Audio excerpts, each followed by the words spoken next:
भाभी, आप यहाँ किचन में घुसी हुई हैं। चलो ना, बाजार नहीं जाना क्या? परसों राखी है। बस आज का दिन है, कल ऑफिस जाना है तो समय ही नहीं मिलेगा। राशि ने अपनी जेठानी नमिता से कहा। पर मैंने तो 3 दिन हुए राखी कोरियर से भिजवा दी है। और वह नमिता की बात बीच में काटते हुए आश्चर्य से राशि ने पूछा, जी भेज दी? मतलब आप राखी पर जाओगी नहीं? आपका तो मायका लोकल है और आप घर नहीं जाती। अमित और आशीष भैया लोग को राखी बांधने?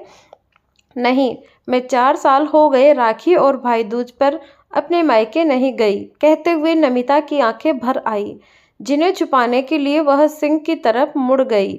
भाभी, आप मुझे बताओ, क्यों नहीं जाती? कुछ गंभीर बात है या आप बताना नहीं चाहती हो?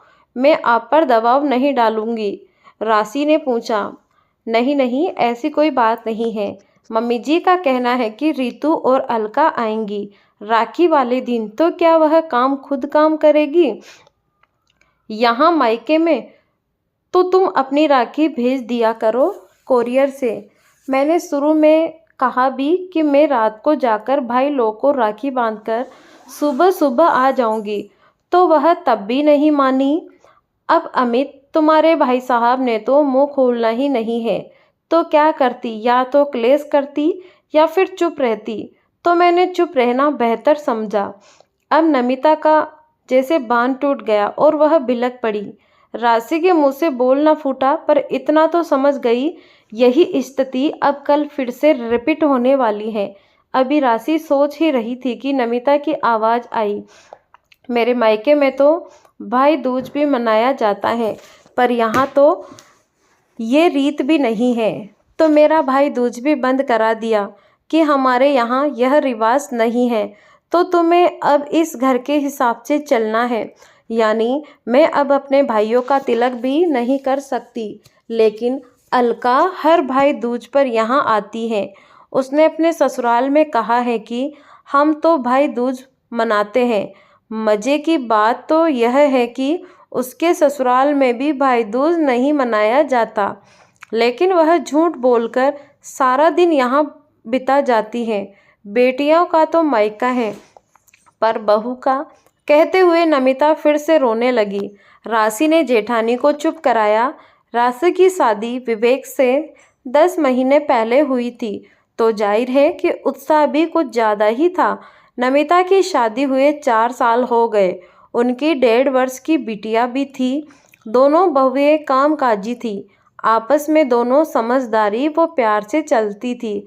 सासू माँ सुमन जी को दोनों का बहनापन पसंद नहीं आया, पर उन्हें आराम मिल रहा था तो चुप रह जाती।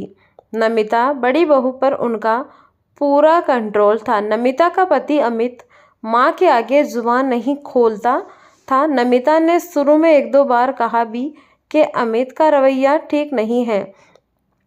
अमित, माँ जी का रवैया बिल्कुल ठीक नहीं है।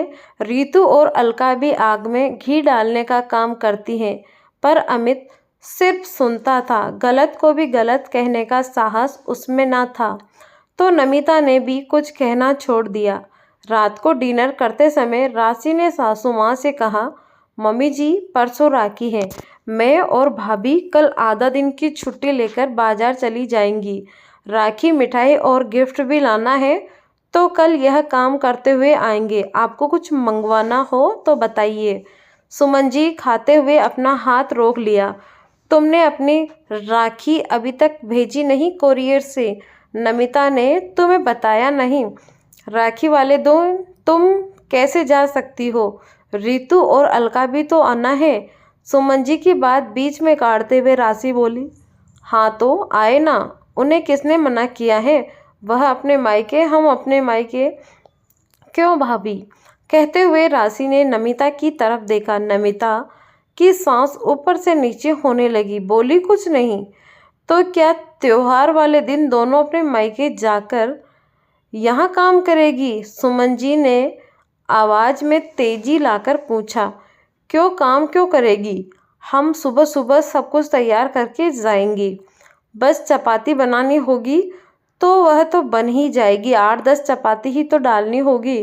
भाभी मेरे साथ चली जाएंगी, रास्ते में ही उनका मायका पड़ता है तो उन्हें वहाँ उतार दूंगी और शाम को हम साथ में आ जाएंगे। राशि ने थोड़े में ही सारी बात रख दी। अब सुमन जी का भड़कना स्वाभाविक था।